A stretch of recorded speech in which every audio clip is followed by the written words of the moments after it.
I was thinking a question to start today with. If I were to ask you guys to consider in the U.S., what would be something that we could collectively agree on in the U.S. about a behavior or an action or a sin, that type of thing that is just so damaging that we collectively in the U.S. would agree, yeah, that's off limits. That's definitely something that's very destructive, and we want to keep that from being a part of our culture or our society. What do you think we would say as a as a U.S. collective? What types of things might come up? I'm curious. There's no wrong answer to this. I'm just curious what you guys would say. You think so? Yeah, okay. So I heard that a desecration of marriage, which is a very poignant way of saying that.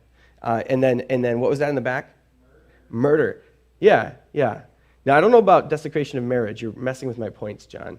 But I don't know if we all collectively would agree in the U.S. that that's our big issue. But I do think, to Ryan's point in the back, murder. I said there was no wrong answer, but then John goes and, man. All right. Well, but like what Ryan was saying, right? Murder. I don't think anybody would really come to the defense and say, you know what? We need more murder in our society. That would really help us advance our society, right? Okay, now now everyone's nervous about throwing ideas out there. But any other thoughts? Like, what were some of those things that maybe collectively as U.S. people we'd probably be like, yeah, that's a really big deal. We need to make sure that we protect against that. What else? What was that? Fraud. What was it? Privacy. Yeah, people are going to always be like, we need to protect privacy. We need to protect autonomy. Fraud, that's theft of identity. Man, we need to make sure that's not something happening. No, we would agree with issues like this. The worship of self, yeah. I think, let's see how everybody would say in the U.S. to, whenever there are situations where somebody steals another person's autonomy, right? If I take your ability to exert yourself or find yourself or be yourself, if I take that from you, that's a terrible sin that destroys society. I think a lot of people in the U.S. would agree with that. Except for John, I would say what you probably wouldn't get as an answer. Idol worshiping, yeah. Exactly. These are different forms of idols that the West would be against, militant against. But adultery would probably not feature high, I think, on that list in terms of collectively agreement in the West. Like if I were to say the thing that's going to cause anarchy in the West, in our society, is adultery, a lot of people would kind of scratch their heads and be like, I'm not sure about that. You're going to have to make a case for that because I don't see the logical connection. But the seventh commandment says, in Deuteronomy 5:17, says, you shall not commit adultery. And I bring this whole thing up because I'm kind of wanting to make a point that our culture is fairly different from the ancient Middle East.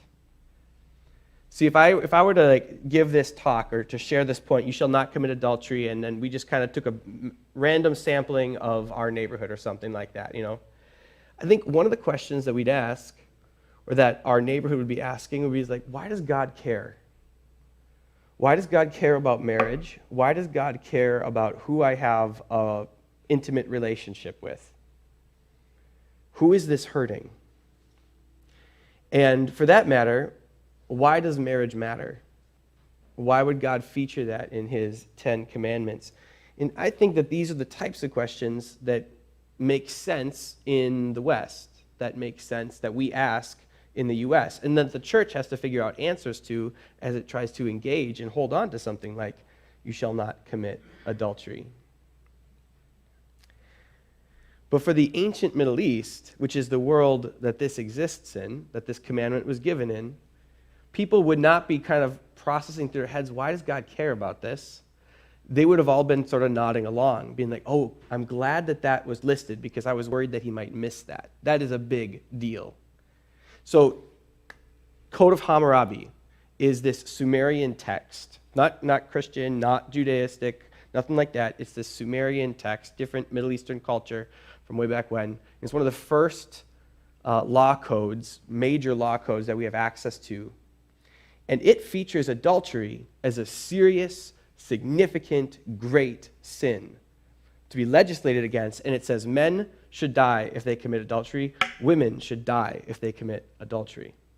It's a big deal.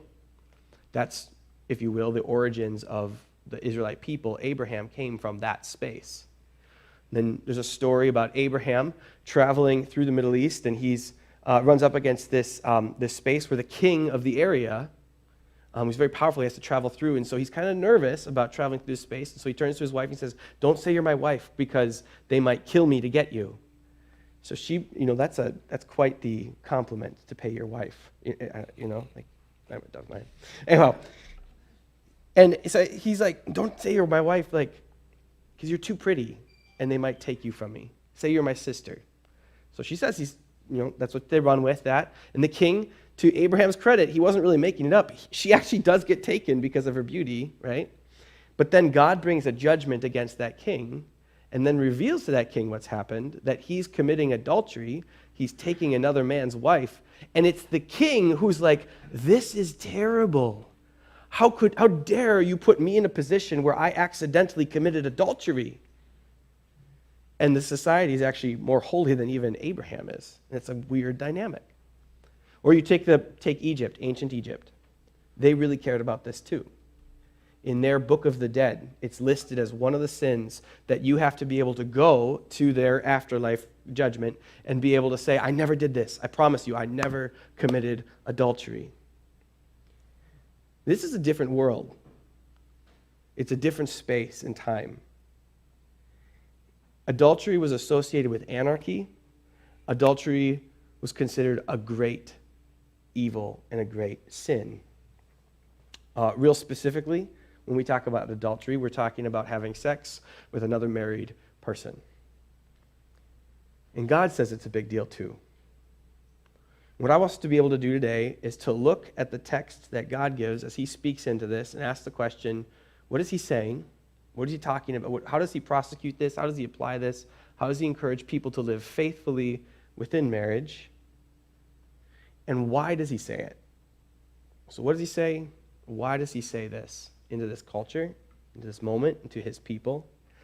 And then we want to go and see what Jesus says about this, how this points us to Jesus and what it means to follow Jesus. So turn with me to Deuteronomy chapter 22. I'll have portions of this up behind us as we go, but if you want to actually have that open in front of you, either on a phone or with your Bible, it's going to be helpful to see these different cases next to each other. So Deuteronomy 22, and we're going to be starting in verse 22. I'll pray for our time together as we get going. Father, you are a holy and good God. Everything you say has intention and has meaning and is good for us to hear. So that would you open our hearts to hear your word and to listen to you. Okay, we're looking at adultery in Deuteronomy 22. What Moses is doing is he's sort of, again, talking to Israel and saying, okay, you're going to go in, be this nation, and here's how you legislate this. Let's talk about what happens when adultery happens as God's people, when men are sleeping with other people's wives and vice versa. And so Deuteronomy 22 is baseline. Okay, this is your standard situation, standard legislation. If a man is found lying with the wife of another man, both of them will die. The man who lay with the woman and the woman. So you will purge the evil from Israel. And our simple question, what does this say? Well, it says that God finds this incredibly important because it's a capital crime. It says that both the man and the woman are responsible for this. And it's worth noticing this because this is a patriarchal system where men have a lot of power, men have a lot of agency, they can do a lot of different things. And even as you read the statement there, you can see a slant towards you can see a certain type of a slant. It's the wife who is the wife of another man, right? It doesn't necessarily describe a scenario where the man is the wife of somebody else, right? There's a slant here because of the context, the historical context of the patriarchy. And yet even in that, both man and woman are responsible for their actions. And so the man doesn't pay a fine and the woman gets punished, but both man and woman pay for this with death. It's a big deal. God finds both people responsible. Okay, that's baseline. We are then given some other case studies or some other scenarios that might come up. And so in verse 23, we get this next one. This situation is a little bit more complicated here. It could potentially be a loophole, but God legislates it. He says, if there is a betrothed virgin, so think fiancé, and a man meets her in the city and lies with her, then you shall bring them both out to the gate of the city, and you shall stone them to death with stones. All right, so this is treated pretty much the same way as the first scenario. You've got a man and a woman, but this time the woman is a fiancé. She hasn't actually technically gotten married yet, but in this context, everything is in place for that covenant to be made. Everything is in place for this to happen. It just hasn't actually happened yet. She's as good as married. And in that case, it's not a loophole for the guy to wiggle his way out of or for her to wiggle her way out of. It's still treated the exact same way. But then that gets contrasted with the next study. But if in the open country a man meets a young woman who's betrothed, and the man seizes her and lies with her, then only the man who lay with her shall die. And so what do these two studies next to each other tell us about what God is saying? I think it shows us that God is legislating sexual choices, or I thought about using the word agency. So the difference between the two scenarios is, in the first scenario, there's an assumption of, I'm going to forget the word. It's that consension. There's an assumption that these two people are consenting together to this tryst because they're in the middle of a city, and she has every option to get out of this if she takes it. And she knows the significance of the decision, and she knows which trouble she could be getting into and all that different stuff. So it's some level of intentionality, and there's some level of consension where she wants to be there and he wants her to be there. And in that case, they are both held accountable for their actions. That's very, very different than if they are out in the open country and she doesn't want to be there. And the language that's used to describe what he does invokes this picture of force and overpowering. And it's, I think depending on the translation you have, it's called a rape, and that is accurate. That's what this is.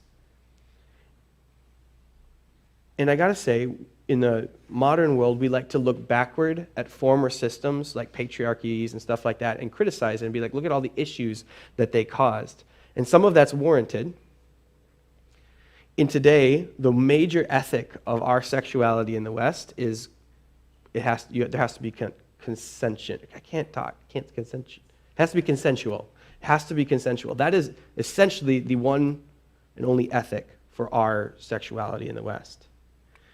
But here we are, thousands and thousands of years ago, in a patriarchal system, and God is actually the one who is saying this is wisdom, that choice matters, agency matters, and treating women who maybe didn't have the agency and who didn't have the choice with the same level of shame and guilt and all of that stuff, blaming them is not part of God's way, is not the way of wisdom, is not righteous, is not holy, is not moral. And so God steps in and he regulates the choices that people are making and the agency that they are using. Okay, there's another scenario here which sort of kind of wraps up these different scenarios given in verse 28. And again, we want to ask the question, what is this saying? Why do these different cases exist? And this one says, and opens with, if a man meets a virgin who's not betrothed, and he seizes her and he lies with her, and they are found, then the man who lay with her will give to the father of the young woman 50 shekels of silver, and she will be his wife. Because he's violated her, he may not divorce her all his days. Now, when I read this, the thing that I immediately did, or that I immediately started to do, was compare this against the other two cases, the two that we just looked at. We still have a girl who's not married, but what's the difference? now she isn't even betrothed. So there's no marriage on the horizon. There's no marriage connection there at all. She's just a young woman. So that's going on. That's a difference. The language of it kind of calls back to both of the previous two scenarios. In one sense, it's like the first one where the engaged girl, the fiance, meets in the city and they're found out, or they're caught in the middle of that. It's like that because both of them are found.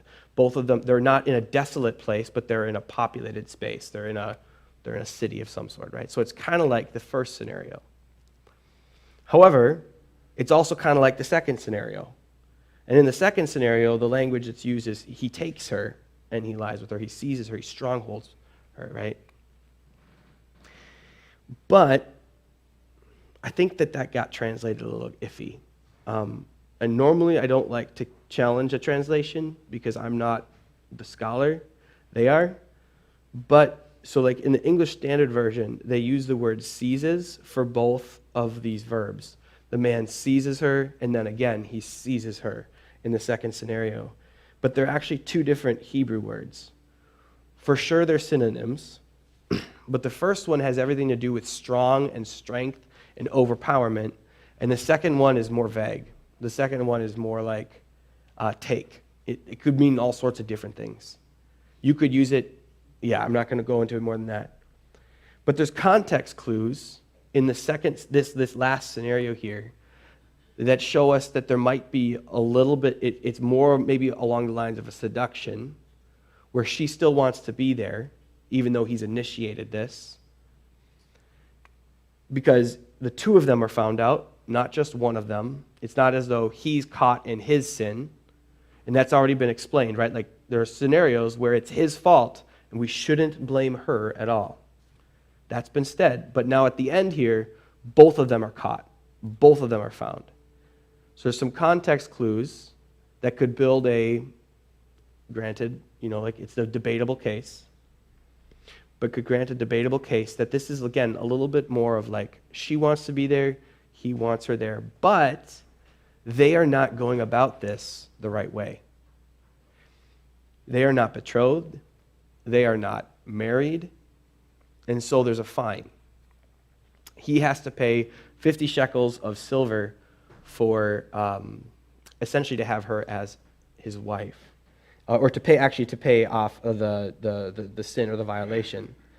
On top of that, he has to take her as his wife, and he's going to have to pay another amount for the dowry. So again, what is all this actually saying? It's saying that marriage changes the situation. In the situation where it's just strictly a married couple and adultery, that ends in death. When there's a marriage on the line and you're not honoring the covenant that's in place, even if it's just a betrothal, still it ends in death. But when there's an option that marriage can be brought into this as sort of like a healing or like a restorative thing, or like getting it back on track and put this sexual relationship into the right context, when that's an option, God doesn't jump to capital punishment as a way of legislating this, but instead he says this would be a better way of going about this. And that might feel kind of odd to our ears, but I actually think that that's kind of gracious. Instead of just saying, well, we're going to kill off this girl and this guy, God says, no, there are consequences to these decisions, and they are significant consequences. To put in perspective, you could use 50 shekels to buy a bunch of land in Israel. That's a lot of money. It's like taking out a mortgage in order to pay this off. That's a lot of money. And he still has to he's still got to pay the bridal price. That, along with the fact that he is going to be married to her now, which means he has to give the rest of his life to her, and any sort of loophole of divorce is cut off. Right? He has to be faithful to the marriage moving forward. There's a significant cost to going about a sexual relationship the wrong way in Israel.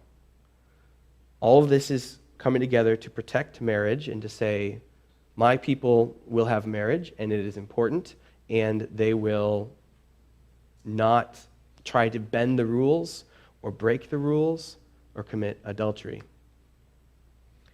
So these different, so these are the different scenarios given to us, right? We can see those there. We can see what they're saying. We can see that there's even differences between how you handle different sort of things. We can see all of that stuff, but I think it's worth asking why. Why does God care so much about this? I think it's a relevant question for our world, but also I think it helps us have a better handle on just the law as well. And so I've got an alliterated section to answer that. 4 points. If alliteration hopefully helps a little bit with remembering these. I know 4 points is a lot to kind of wrap as a subpoint here, but to prevent chaos, to protect victims, to promote faithfulness, and to picture covenant. First off, preventing chaos. So circling back, remember we talked about the Code of Hammurabi and Egypt. And we said that within the society, there was an association between marriage and anarchy. Why would that be? Well, it's because it's a patriarchal system. Family is not just metaphorically the bedrock of society, but literally the bedrock of society. It literally is how society is formed. You'd have a guy, and he'd have his wife, and since it's polygamous culture, he'd have his different wives. And that would form his family unit, and it would grow and grow and grow. They would gather land, and then those families would eventually sort of form tribes or so forth, and they'd interact with other tribes, which were also essentially big family units. You mess with that society by inserting yourself into that family unit when you don't belong there. And so adultery is this chief way of messing with that society. If you step into somebody else's household and have a kid there, now that the question is that kid a legitimate child or an illegitimate child? Should he receive the inheritance? Should he be part of my clan or not? I don't know. And then there's arguments and there's chaos that follows in this sort of a system where adultery is not checked, which is why they cared so much about it. And when you look at those other codes, at least in the Hammurabi Code, you can see this sort of connected to sort of the social laws. It's just that's the way their world worked. That's the way that functioned. I don't think it takes a whole lot of imaginative jumping to come into our context and to start to see that adultery still causes chaos in a different type of way. We might not necessarily build our societal structures off of like a patriarchal passing on of system, and there's some relationship there, but the romantic and relational chaos that follows, trysts and stuff like that, is pretty severe. And people get impacted by it who didn't even have anything to do with it, right? Kids get impacted by it. The other day I was listening to a comedian, and he was talking about being an ex-stepdad. He was joking about how, like, parents grow up and they're like, I think we'll have 4 to 5 kids. And then the kids grew up now in our society being like, I think I'll have 4 to 5 parents. And it was just, it's kind of just like the weird dynamics pieces. But that's chaos. And it's chaos to decide. And like when you show up to the soccer game and the ex-stepdad's there and he's like, people ask him which kids are his, and he's like, well, technically none of them are my kids. And that's kind of an awkward thing to do as a guy too, to show up at a soccer game and not have any kids present. And there's just all these weird relational twists, dynamics, confusion, hurt, betrayal, all this chaos that gets shown when we don't honor or respect commitment being associated with marriage, being associated with our romance and our sexuality. And to prevent that chaos, it's legislated. And God says, I care about stable families. I care about a stable society and stable relationships. So, you shall not commit adultery. It's also there to protect victims.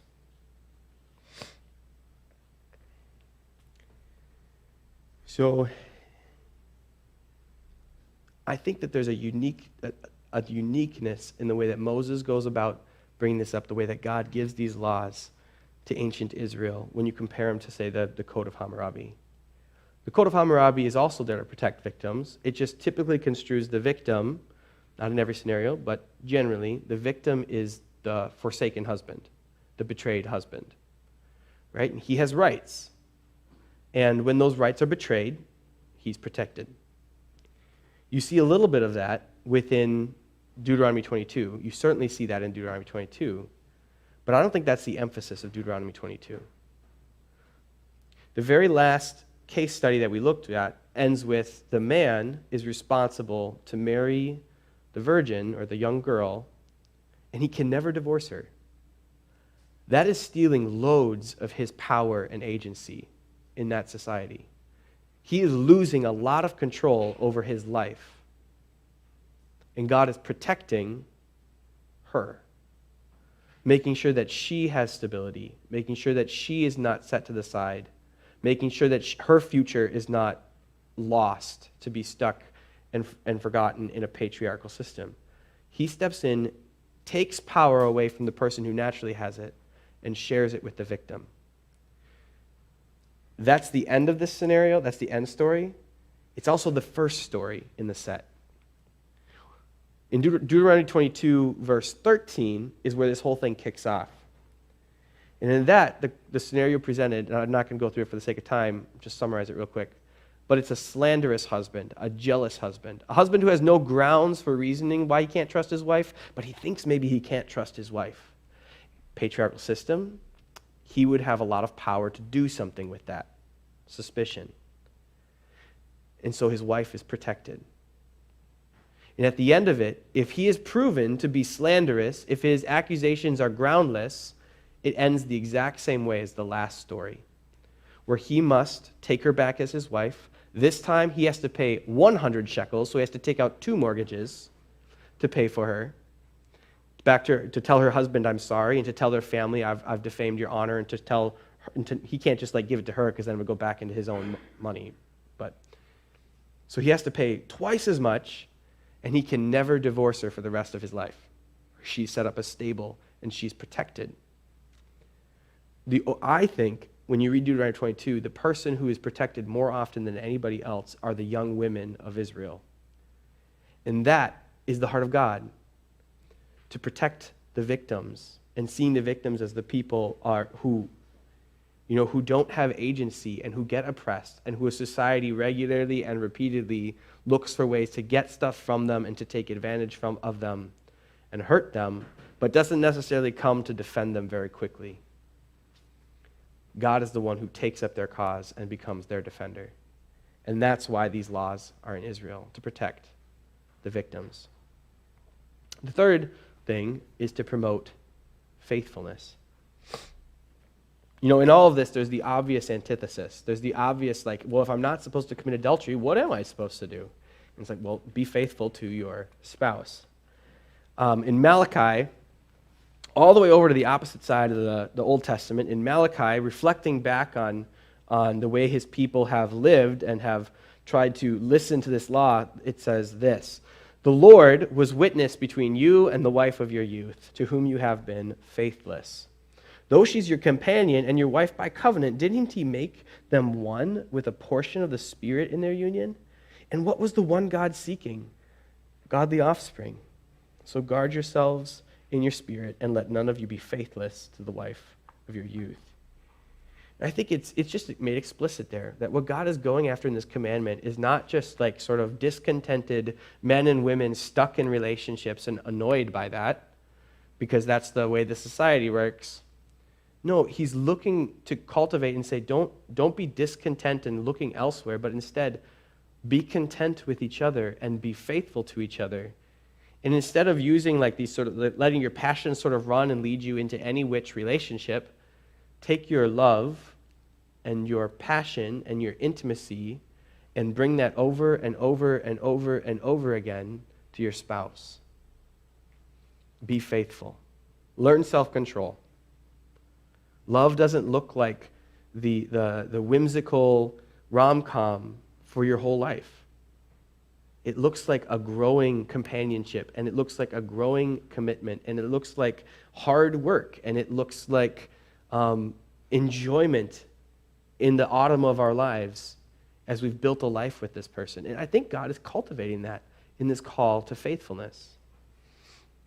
So we see faithfulness is on God's heart. He wants to build that muscle in his people. He wants the marriages of his people to be faithful marriages. And the reason for that is because the marriage is intended to be a picture of the covenant that God has with them. In Deuteronomy 10:15, God describes his relationship with Israel by saying, "The Lord set his heart and love on your fathers and chose their offspring after them, you above all peoples." Doesn't that sound like almost the vows of a wedding type of a piece? Like, isn't this is the language of love and covenant and promise and commitment. It's the language of relationship, and it's the language of marriage. And God is saying this to his people Israel. He's saying, you are my bride, I am your husband. And so all of the different sins that Israel gets into often get funneled through the metaphor of adultery. In Ezekiel 16:32, there's this staggering, poignant, graphic, strange, involved image of God and his bride, Israel.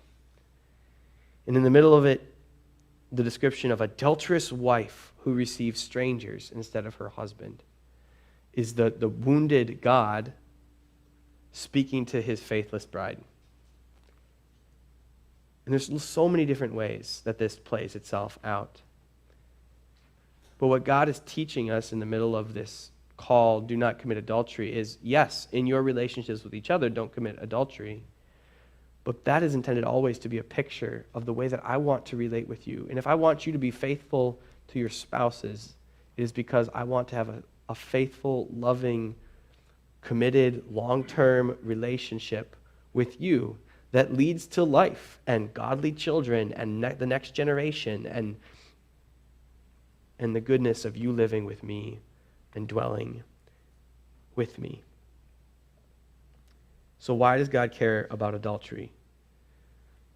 Because, again, it prevents, if you keep adultery from being part of your culture and part of your society, that prevents chaos, protects victims, promotes faithfulness, and it pictures the covenant that he has with his people. Okay, so how does Jesus talk about this? How does Jesus think about this particular command?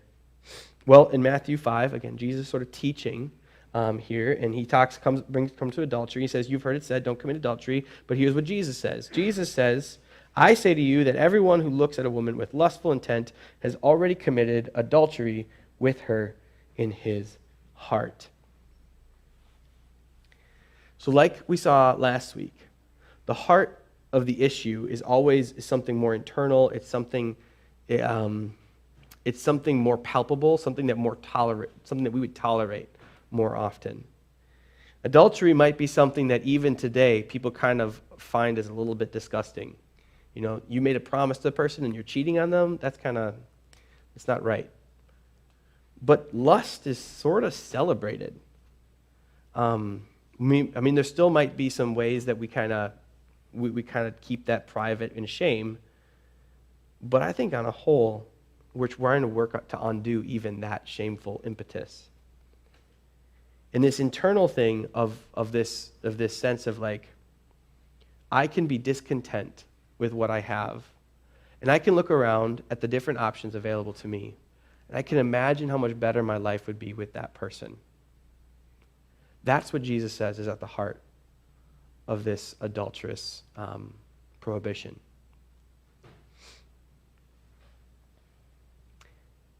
And I appreciate, again, that still in a context that's still very patriarchal, that Jesus does not say something like, the heart of lust, the heart of adultery is women who want to be seen. Or the heart of adultery is essentially the passions of women being unfettered and they're not being rational or something sexist like that.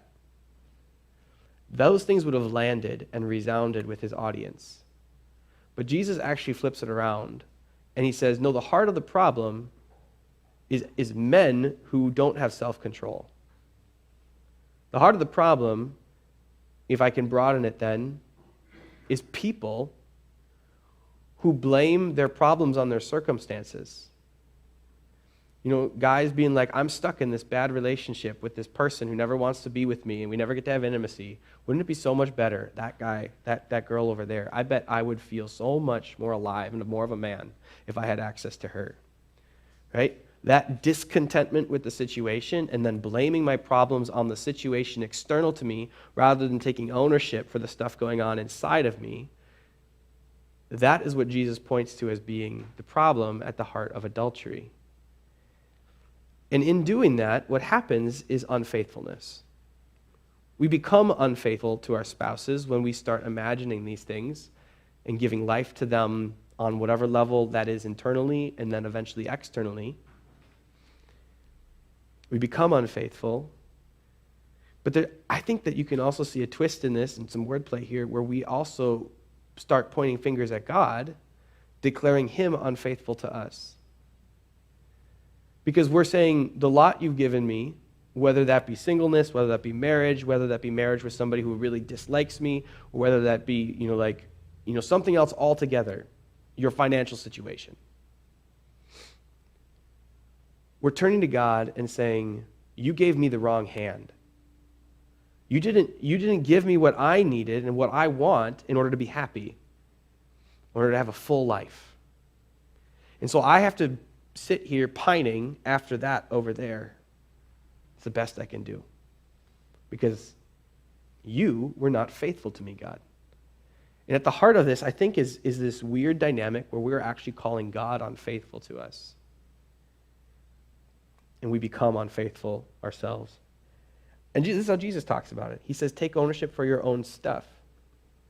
And he then goes further and says, I'm really serious about this. Like, as much as it might feel like it's a part of you, it is who you are, and you can't help yourself. And it's just, how could you even imagine that? He's like, well, your hand is a part of you, but if your hand causes you to sin, it'd probably be better for you not to have a hand.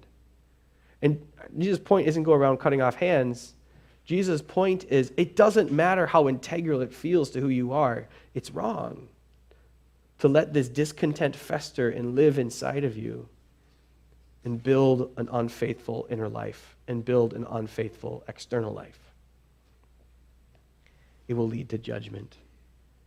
Adultery takes a marriage that begins with all the hopes of life and brings it to a place where it's filled with death, whether that be physical, because under Mosaic law you get executed, or whether it be metaphorical, as we probably would experience it here.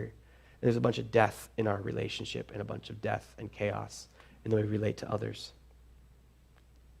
So Jesus says this. There's another story where Jesus speaks into this that almost feels like an additional case study out of Deuteronomy 22. In John chapter 8. In John chapter 8, Jesus is trying to be tripped up and caught by his other religious, I don't know what you call him, they're his peers, I guess. And they're trying to trap Jesus in this, and so they bring this woman who is caught in the act of adultery. Deuteronomy 22, woman caught in the act of adultery. And they're like, all right, we know what Moses says in Deuteronomy 22, Jesus, don't we? So what are you going to do? Jesus has positioned himself in many ways as a people's man, kind of. Like he's got a crowd that follows him. He's extremely popular. He hasn't been the guy who has been extremely harsh in his like kind of shaming and guilting everybody and like coming down hard on all these religious laws and stuff. He's very much more so been casting a vision to the people that is palpable and that inspires them to desire the kingdom of God and says it is for you.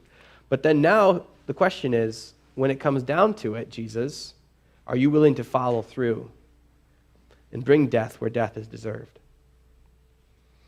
So it traps Jesus, extremely hypocritical, because they caught her in the act. And like Braden was reminding me as we were talking about this earlier this week, if there's two people involved, Moses makes it pretty clear about how many people are supposed to be judged for this. And there's only the one woman there. But that guy, there's probably a couple different scenarios where maybe, like if he's a Roman soldier, they're not going to really be able to do much with that. But if he was another Jewish guy, he looks a lot like them. It's harder to judge people who are like us versus doing scapegoating stuff and blaming other people. Anyhow, they bring this girl to Jesus, ask him to do something about it. And Jesus does probably one of the stranger, odder things that he gets recorded doing. He just bends over and starts like drawing in the sand. And it's almost like he's kind of dismissive of the case in his actions. But then he says this, "Let him who is without sin among you be the first to throw a stone at her." Okay? He's riffing off of Leviticus. And in Leviticus it says, "Let the one who is the witness cast the first stone." Now all these guys have claimed to be witnesses. They said that these are all the witnesses who caught her in the act. So they all could claim that right to cast the first stone. And Jesus says, okay, so in the midst of that, whichever one of you is without sin, you start this. And he just kind of keeps doing his sand drawing thing. And nobody wants to. From the oldest down to the youngest, they eventually drop their stones and walk away because they know that they can't. It's not true about them. They all know that they've got their own record of sin. And if they follow the Levitical code to the letter, they're going to all end up stoned. And so it's just Jesus and the lady left. And Jesus looks up and in feigned surprise, he's like, where did your accusers go? And she's like, well, they're gone. And he's like, okay, then now you go, but sin no more. I think what Jesus is telling us, he's warning us against what I wanted. I guess I was trying to think of the right way to say this, but it's like there's this false therapy of hypocrisy that is so connected to this particular type of sin. It's so easy to look at particular sexual sins and be like, you know what? These people are so much worse than us. You know, we therapize ourselves. We make ourselves feel better about the judgments that we're going to throw against these sexual sinners. You know, these adulterers, these ... And you fill in the blank. And Jesus is like, that is a hypocritical, empty therapy where you're trying to cover up and avoid the fact that you've got your own sin.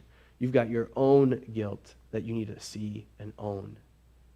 The law is intended to be a mirror for us to look at and see ourselves in it and understand our need for grace. But it's a lot easier to try to take that law and use it as a way to trump us up and build up our case that everybody else is so bad. And we can always find people who are bad. That's easy to do. But we all become invalidated when we take a law like, you shall not commit adultery, and we look at ourselves in the mirror. You shall not covet and look at ourselves in the mirror. You shall love God with your whole heart and every fiber of your being. And then we look at ourselves in the mirror.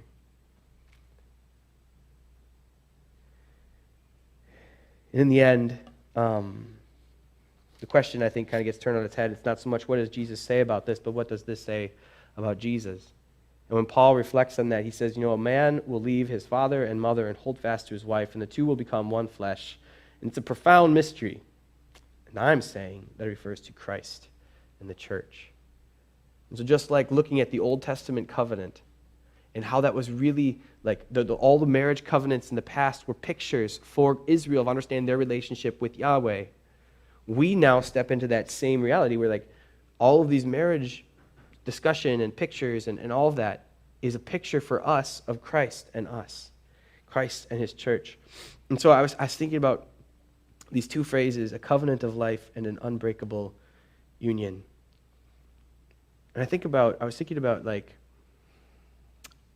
the first year of our marriage, my marriage, and the months preceding our marriage, and the amount of excitement that there was there, the amount of anticipation that something new, a new type of life was going to occur for Bree and I.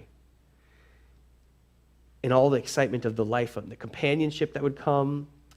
There's the possibility of children, like that's kind of on the table, and we don't know what that's going to be like, and so there's hope for life there. There's the life that I'm excited to give to her in sort of ongoing like coffees in the morning or breakfast in bed, you know, just like the idea of serving and bringing life to another person, being a friend to another person. Marriage is filled with this hope of life. What is and the kind of the exciting anticipation of what might it look like together. It's a good, really good thing. And adultery comes into that, and it wrecks it, and it brings death.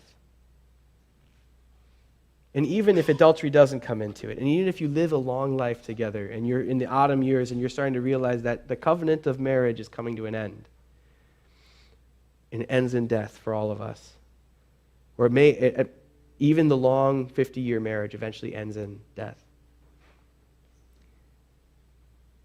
Jesus' covenant is different because Jesus' covenant reverses that.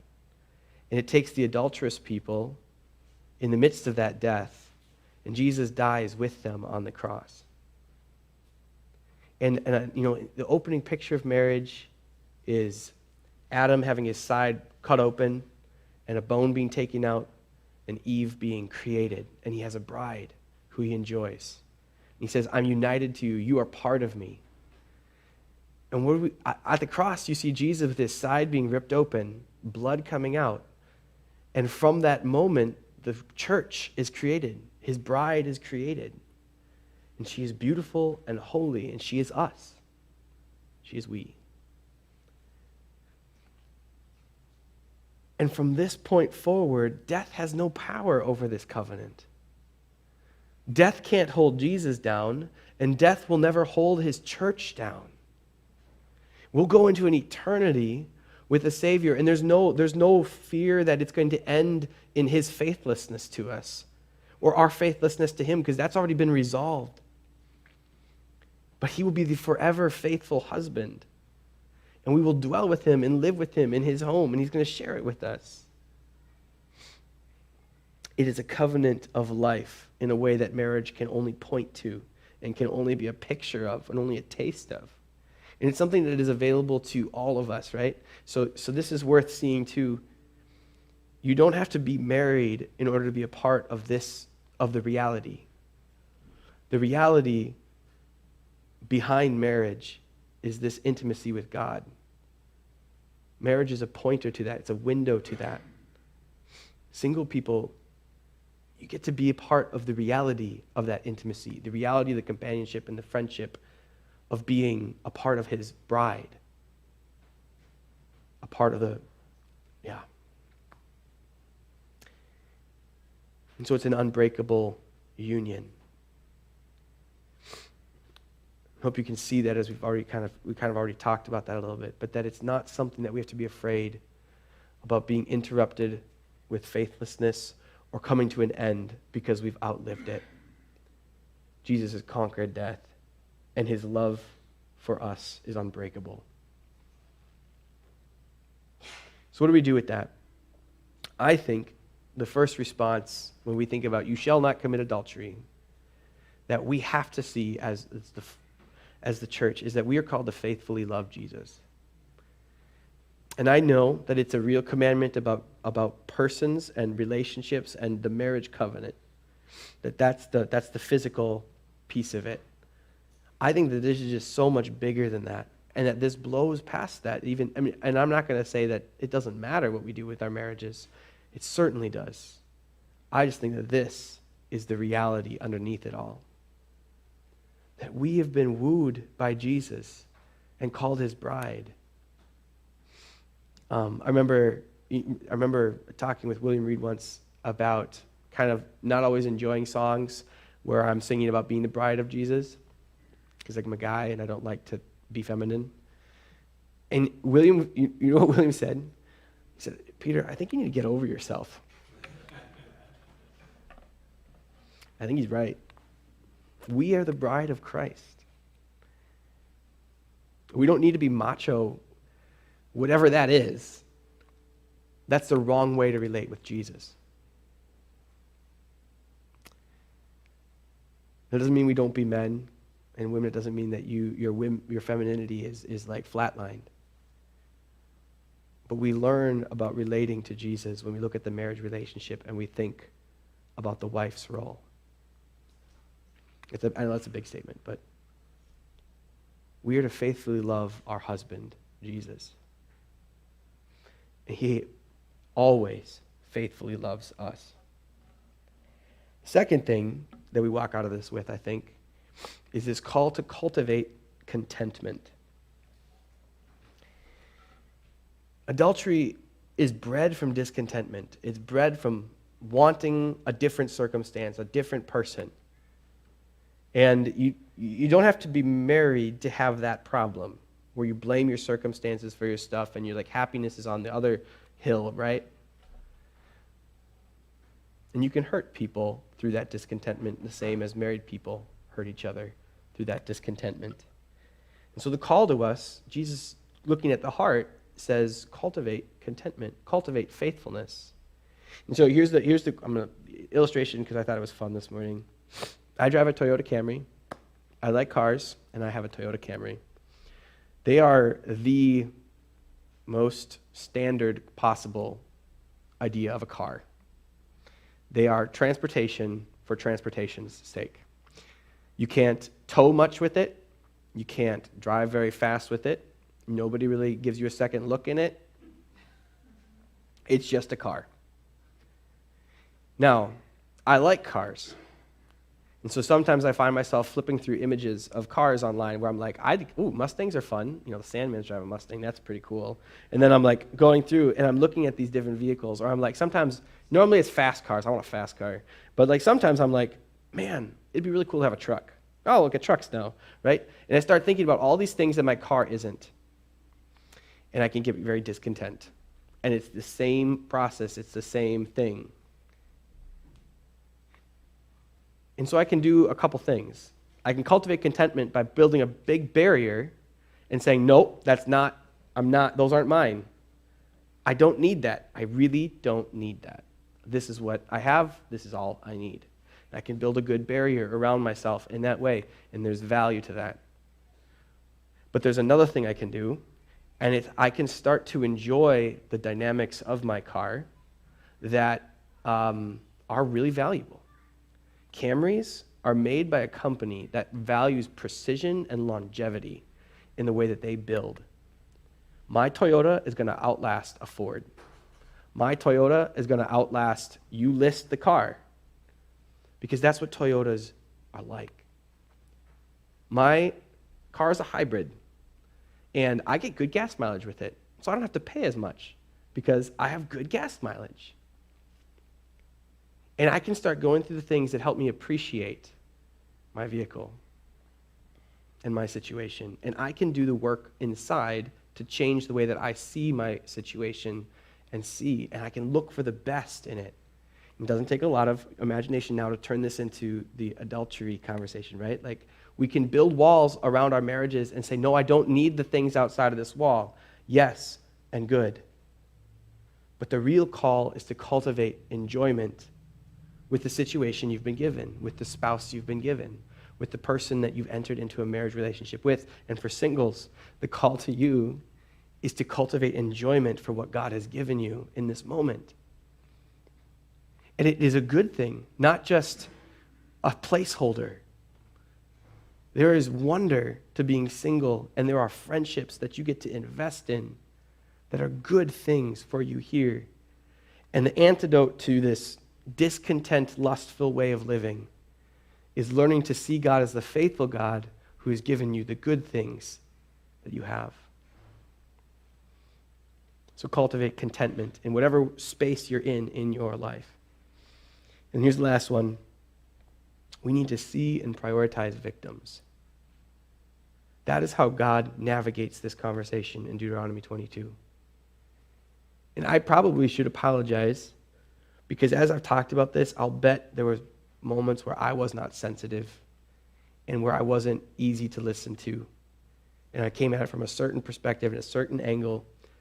And my heart is not to isolate anybody listening who has experienced this in a way that was really hard or difficult or felt like their situation wasn't heard. The church is a space where God has opened his doors very widely to the victims of this world, to the people who have been hurt and have been rejected by this world. And he says, I want you. And then he turns to us as his family, as his bride, and says, be like me. Want these people. Be a safe place for these people. So, the command, you shall not commit adultery. We faithfully love Jesus. We cultivate contentment. We see, we prioritize, and make space for victims around us. Let's pray.